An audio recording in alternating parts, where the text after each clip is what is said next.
Dr. LeVay has stated multiple times that artificial human companions are coming, and he states in the Church of Satan's Pentagonal Revisionism, number 4, development and production of artificial human companions, the forbidden industry, an economic godsend which will allow everyone power over someone else, polite, sophisticated, technologically feasible slavery, and the most profitable industry since TV and the computer. And as you can see, sex dolls have sprung up here and there and have evolved over time and continue to evolve as we speak. They began as rubber blow-up dolls, evolving to latex and silicone dolls that feel closer to real life. With the help of computers and other technology, we have autonomous dolls capable of many things, and this gets better as time goes on. In the film industries, movies are being made where AHCs are being included in the film as robot servants and even sexual partners, even some movies and TV shows solely dedicated to them, such as Short Circuit, iRobot, Humans, Ex Machina, Metropolis, Blade Runner, Westworld, and Her, just to name a few. There's been much debate as to the pros and cons of artificial human companions, or AHCs, all along the spectrum, from religionists saying that this is the work of the devil and it would be the fall of mankind, to how AHCs will be the savior of the human race. We are joined today by our esteemed guest, Warlock Enki, to help us shed some light on the past, present, and future of artificial human companions. Welcome to Third Side, Enki. Thank you. It's my pleasure to be here. Let's just jump right in. Tell us, what are some of the ways that artificial human companions can be helpful to humans or hurtful? Well, in helpful ways, I think they could be very therapeutic. Good for those with social or physical handicaps. You can imagine maybe a person doesn't get along well with others, maybe a bit socially awkward and doesn't really resonate with the other people around them. An HC doesn't care about, that doesn't really project feelings on you like, oh, I think this way or that way about you, so you feel a little bit more comfortable around your HC. In terms of physical handicaps, like you can imagine, I have a companion who doesn't care about whether or not I have some kind of physical issue, where other people be like, well, it's a lot of care to take care of you because maybe I'm quadriplegic, for example. An AHC could help me with my everyday task and also be my companion who truly does care for me. Could do things like free up time, do chores for you, cleaning the house. We all know how much of a time sink that is in our lives. You can imagine enhancing an existing relationship, like substituting for any gaps in physical or emotional needs. I think we all can agree on that there's times where we wish our partner would do something maybe they don't feel comfortable doing, but we're like, oh, please, try this or try that. Your HC would be like, let's do it. So I think that could enhance your relationship in the way that you get those needs fulfilled and you're not tempted to look other places. Security as well, like home security. They can save your life, like, oh, I've fallen and I can't get up, and the robot's like, I will help you up, or I'll call 911 when nobody's around. They could be a lifesaver. They could supplant loneliness, especially in the elderly. There's a movie called A Robot and Frank in 2012 that actually talks about this same thing, where this older gentleman is living by himself, and his family's like, they don't have time for him because they live in different places, and but he needs somebody to look after him because his memory is kind of slipping and he's not really taking care of himself. And so they get this robot for him, and who does take care of him. But there's an interesting twist to all of that, and you should just watch it and see for yourself. Okay. How can they be hurtful? It could be hurtful because of loss of interest in human social interaction. It's possible to cause us to project impractical or unreasonable expectations on non-AHCs, thus causing us to prefer AHCs over human companionship. Like, oh, my AHC does this, so why don't you do that? Why can't you do this for me? And I think that can be really hurtful in a relationship. Can also cause dependencies or loss of self-sufficiency over time, because you depend on your HC to do so much for you that you become less self-sufficient. And other things are, misconceptions or harmful behavior or bigotry by others who don't own AHCs and don't understand what it is, the relationship that you have with your AHC, and that could be harmful to you as a person and how other people project their feelings onto you. Yeah. Mm-hmm. So what kind of programming is required to make an artificial human companion more lifelike? Well, just a note, an HC doesn't necessarily need artificial intelligence to be a human companion. Humans are great at anthropomorphizing inanimate objects. Real Doll is a perfect example of that. There are many people today who treat life-size dolls as if they were human. Intelligence and characteristics can be projected onto anything, which subjectively could take a life of its own. Yeah. The longer the person does this with inanimate objects, lifeless objects, the more alive and unique the object becomes to him or her. Yeah. Of course, this doesn't really answer your question, and I'd like to get back to that. So there are a lot of different methods, patterns, languages you could use to program a robot to be more lifelike.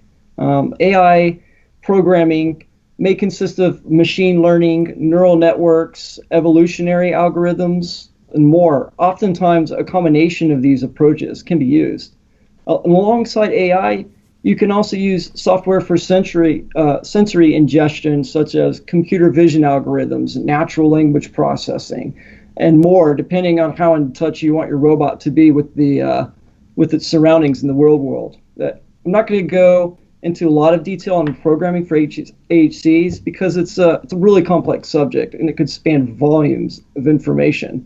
And besides, software is actually only part of the problem. Hardware is probably the biggest obstacle in making something more lifelike. Mm-hmm. Most robots you see today have like rigid motions, and that's because they use a lot of motors and gears. The movement range isn't quite as dynamic as our organic muscles, and also can make a lot of noise, consume a lot of power. Yeah. And in order to get convincing fluid motions with less power consumption, we need to create artificial muscles like fiber strands that will contract when a small current is applied to them. Fortunately, there's already a lot of research and development in progress for electroactive polymers, or EAPs is what they call them. And basically they change in size and shape when stimulated by an electrical field. EAPs are currently being used for robots that can perform like realistic facial expressions, such as Hanson Robotics, Sophia. Have you seen any videos of Sophia before? I have. We can show a clip right now. Hopefully, people can see this for themselves. Right. And hopefully we'll see more practical use of EAPs and robots in the near future, which, of course, the more lifelike they become, the closer we get to that uncanny valley effect, which makes people really uncomfortable, ultimately unfriendly towards them. So, but yeah, it's definitely, there's a lot involved in programming and hardware and everything for creating a AHC, or at least an automated one. Yeah, well, you said something about being unfriendly toward them and stuff, which brings up this next question. What moral dilemma is posed with such technological advances, if any, and what are the responsibilities? Right. Well, machine ethics are kind of a common topic among roboticists these days. Yeah. I believe it was Isaac Asimov, the science fiction writer, who introduced the 3 laws of robotics. That's from iRobot, right? Yes, exactly. Yeah. They are 1, a robot may not injure a human being or through inaction allow a human being to come to harm. 2, a robot must obey the orders given it by human beings, except where such orders would conflict with the first law. And 3, a robot must protect its own existence as long as such protection does not conflict with the first or second laws. So these rules kind of seem simple until you get into the following situation. So imagine you're walking home with your robot late in the evening when suddenly this insane man with a gun who's threatening to kill you jumps out, and the robot is next to the man with the gun, and you cry out for the robot to save you. What can the robot do? The robot must obey you because of law 2, which is must obey. But then, in order to save you, it'll need to quickly disable the insane gunman before he shoots you. However, it can't do that without hurting the gunman, which would break Law 1, which is not to injure a human being. But it can't ignore your request for help because that would be breaking Law 1 as well, which is not to injure a human being through inaction. Additionally, to make matters more complicated, attempting to disable the gunman may result in the robot's death, which would break Law 3, which is a robot must protect its own existence as long as such protection does not conflict with 1 and 2. In this case, the robot will likely crash into an infinite ethics loop and do nothing, depending on how it's programmed, of course. And as you can see, the 3 laws of robotics doesn't really solve the moral dilemma that a robot can get into. And yeah, people go through the same thing. Huh? People go through the same thing. Exactly. People freeze up or they make the wrong decision. You know, ideally, a robot would recognize that the gunman is mad, right, and cannot be reasoned with, and the best course of action is to save your life by disabling the gunman, even if it puts its own life in harm. But that's more. There's more things that come up with that, right? So, what if the robot kills the gunman? Whose responsibility is it? Is it your responsibility because you own the robot? You didn't do it. Is the robot legally responsible?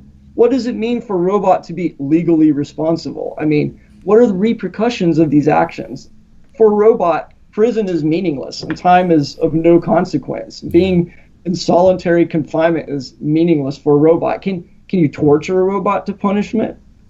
I mean, no, you couldn't punish it that way because they can turn off their pain receptors or simply shut down. If the robot's not self-aware, does terminating it, is it really a punishment? Does it have consequential meaning to it? I mean, what would prevent it from making a secret backup of itself and the owner doing the same? I mean, robotic morals and responsibilities bring up more questions than answers. Yeah. So, you know, as we build these more advanced robots, I think it's a good idea to stop and consider how a robot may react in its given situation. If the AI is complex enough and we can't easily determine their course of actions given moral dilemmas, we should run sufficient tests, simulations to ensure its behaviors meet our expectations. In the end, the responsibility, I think, really is ours to make sure we design and make them to, you know, have proper moral judgments. Machine ethics is such a hairy subject anyway. So, hey, how about a joke? I'll lighten some things up here. Sure, go ahead. Go ahead. A father buys a lie detector robot that slaps people when they lie. He decides to test it out at dinner one night, and the father asks his son what he did that afternoon. The son says, I did some schoolwork. The robot slaps the son. The son says, okay.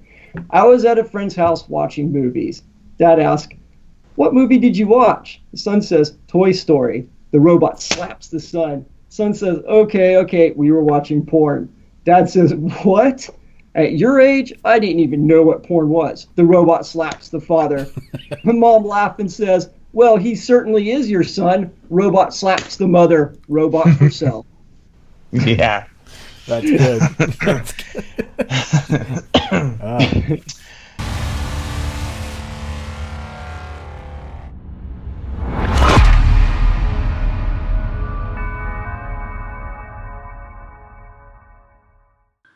Hi, this is Magister Robert Johnson. I'm the author of The Satanic Warlock, a book you've probably heard quite a bit about.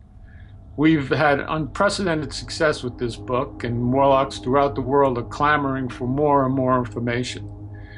The book is just the beginning.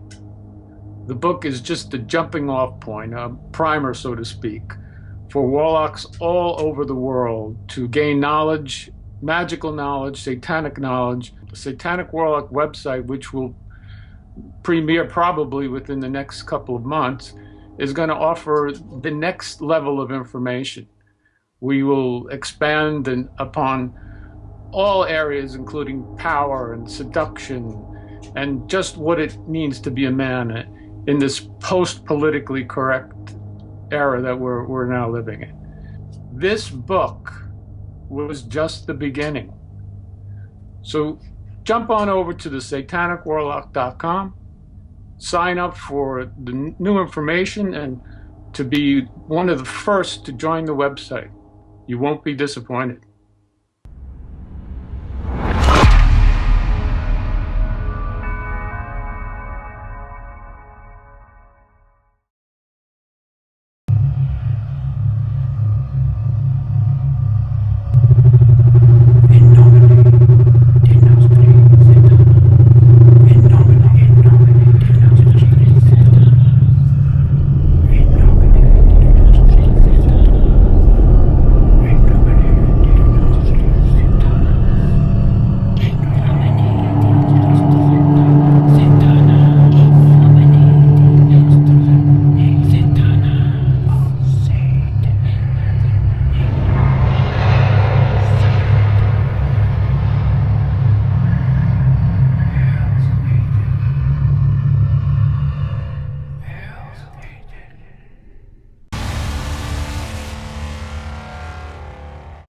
Wait a minute, I how got do you something that I wanted to ask about. That, like your scenario before, when when the robot was trying to save the human type of thing, and if the gunman was there, wouldn't he pick the third one because ultimately, I know he's got to protect himself, but the other two laws have more like of a weight on it to where he would actually, like you said, commit suicide, by jumping in front of the bullet or something like that.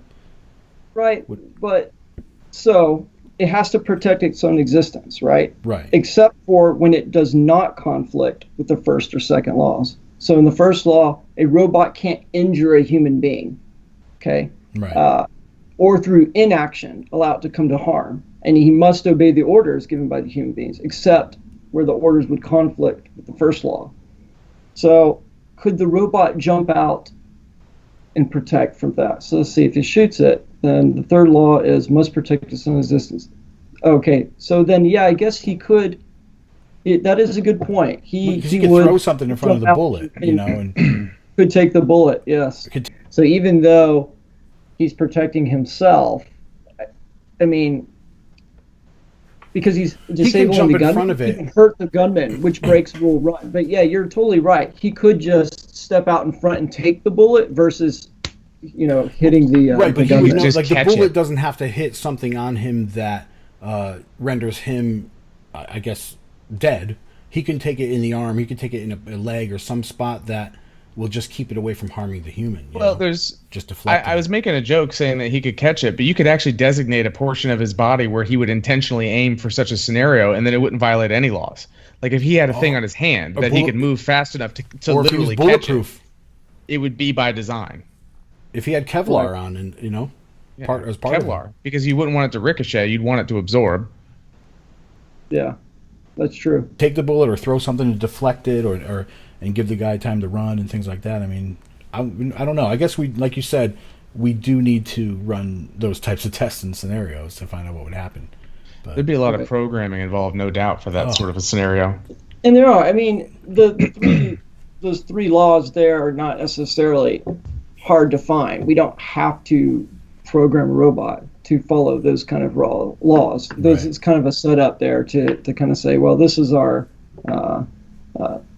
this is a guideline so that robots don't go out and hurt other people. But I think that's actually can be really complicated because I think it depends on the intelligence of the robot. Eventually, I think they could possibly break one of those laws, even if there's some checkpoints in place. If it's a robot that has evolutionary programming and it can reprogram itself, it could reprogram itself to break those laws. Yeah. Now we have a paradox. Great. So, as far as artificial human companions, what kind of an impact do you see them having on total environment or potential for total environment? This quick question reminds me of a TV series called Westworld. Have you guys seen it? Yes. It came out in 2016. Yes. Right. If not, I would definitely highly recommend it to anybody who's watching this. It's full of violence, nudity, and sex. Oh, and it has, yes, HCs in it as well.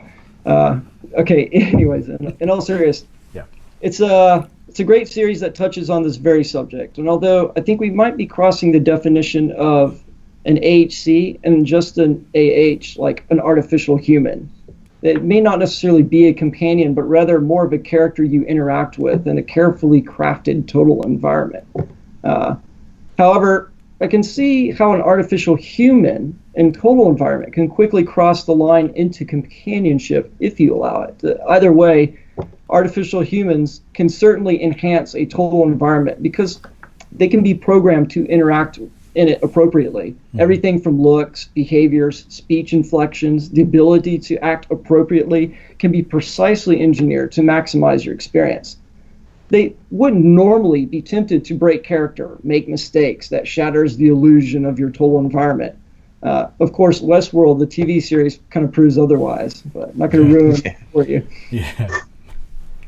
Anyways, however, total environments with artificial humans would be really expensive to create and operate properly. Maintenance, operation costs would be sky high. It's more likely that this will exist in a more virtual sense than physical sense. And what I mean by that is virtual total environments with virtual artificial human companions, much kind of like a video game, but with full sensory immersion.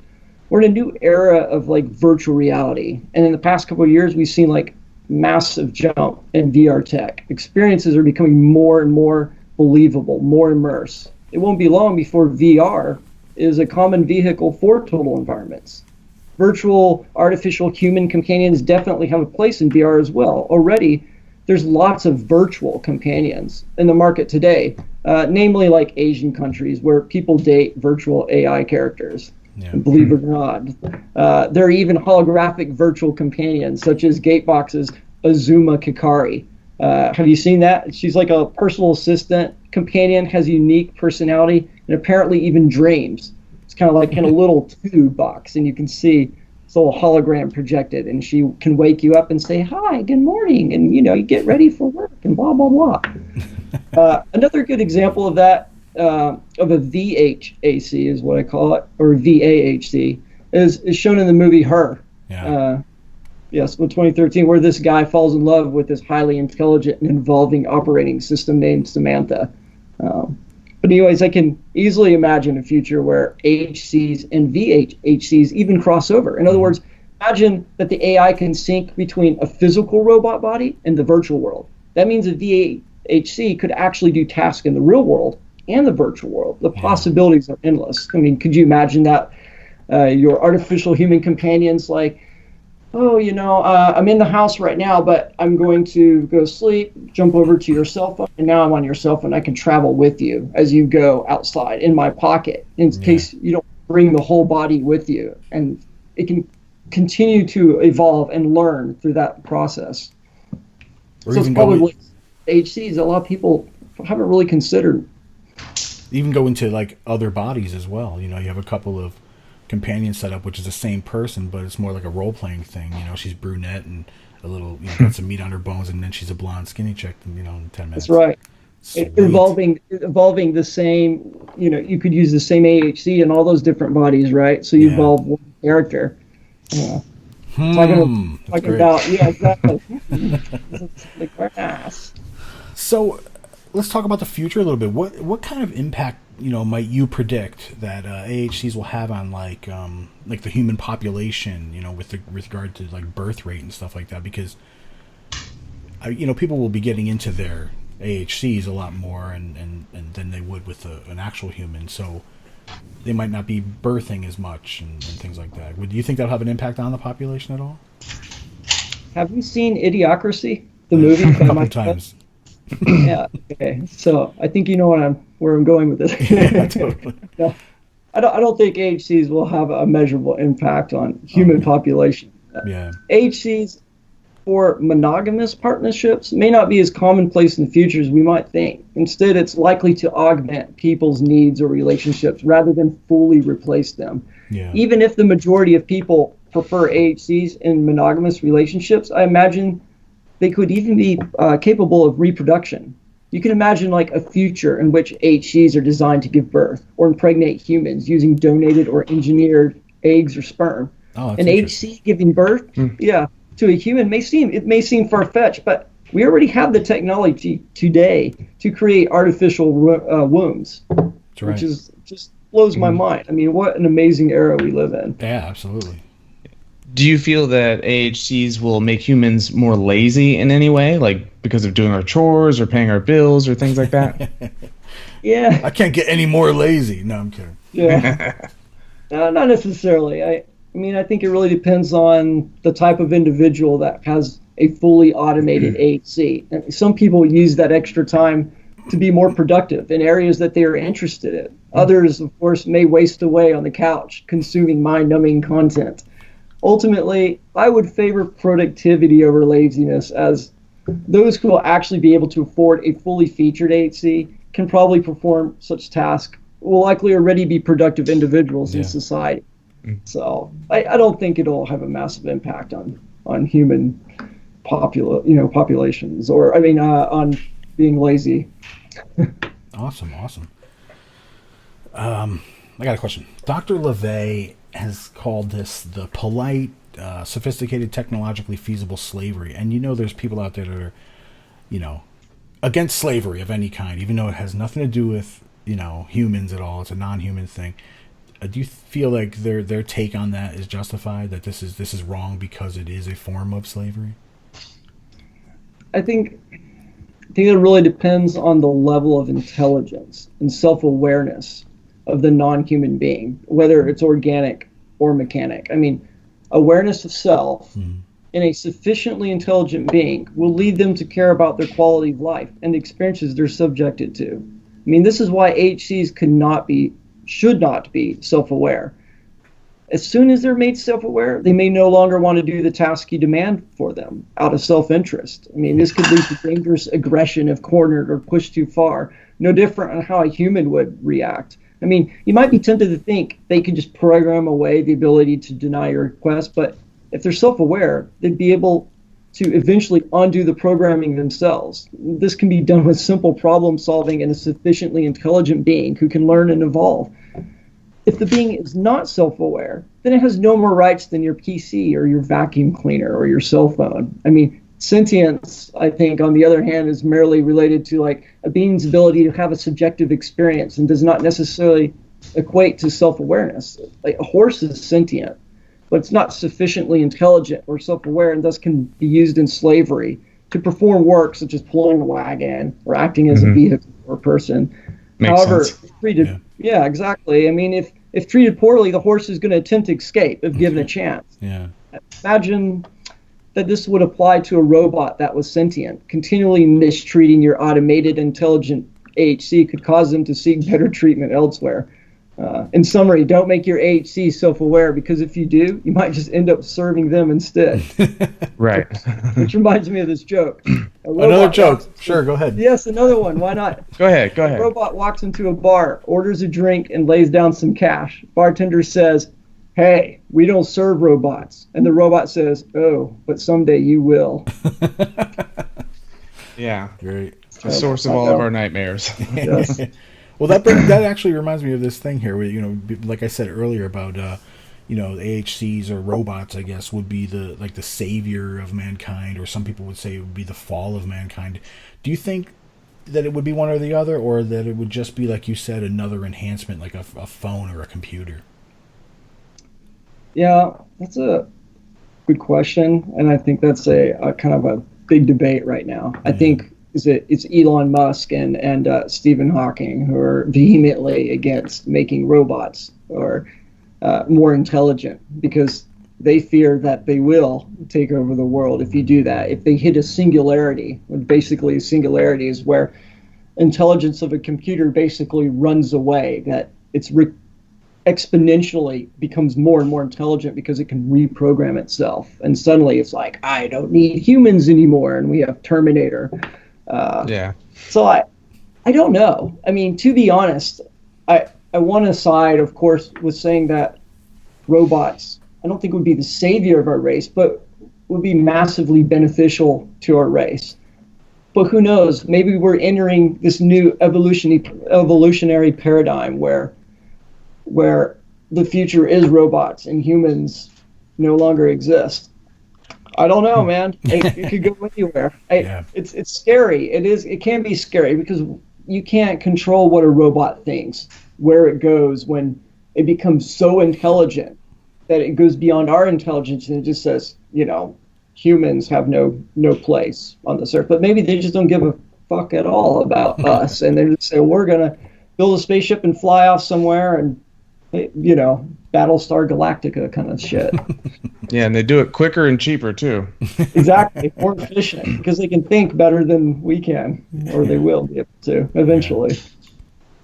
What would you say are some common misconceptions about our artificial human companions?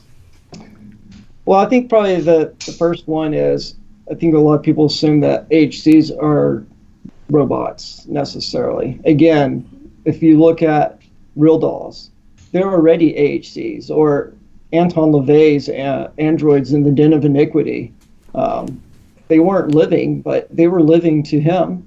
And people who own real dolls, they're not living. I mean, they're not living, but they're living to them. They project personalities. They project characteristics onto those dolls. Again, like anthropomorphizing. Humans are really, really good at that. Also, there's non-human. HCs are often thought of as being another human, looking like a human, but they may not be. Some people like furries. It might be a furry kind of robot. Or if you think of like Teddy Ruxpin or Furbies, for example, those are artificial human companions for children. Because maybe they like the little fur, it's talking to them and it's furry and it's soft and it makes them feel warm and happy and it reminds them of their teddy bear or whatnot. It could also be genderless, may not, or totally androgynous. It really depends. I think HCs can be anything that in which becomes your companion, that fills that gap for you. So I think that's really where the misconceptions come in, that they're always these human-looking things and that you're always fucking them. But for some of us, that's probably true. Well, like you're saying, they don't necessarily have to even look human, like social robots and things like that, or even be in human form, like that movie Her. So, and these things are that's a perfect example of it. I mean, it's a cell phone in his pocket and he's having a relationship with it. It's pretty crazy. And now if you go online and you look up social robots, you're going to get a lot of these weird spherical head things with eyes on them. And that's all there is. There's nothing else to them. Enki, we've learned a lot tonight. We want to thank you for coming on. I mean, I really don't know what else to say, really. I mean, just it's great. I'll put some links in the on the YouTube video for people to see if they want to research a little more on artificial human companions and things like that. Jared, anything? I thought that was amazing. That was very insightful, very informative. You were definitely the right man to ask about this, and I really want to thank you for coming on. Thank you. It's been my absolute pleasure. You guys are doing great work. Thank you. All right, until next time, everyone. All right, cheers. Hail Satan. Hail Satan.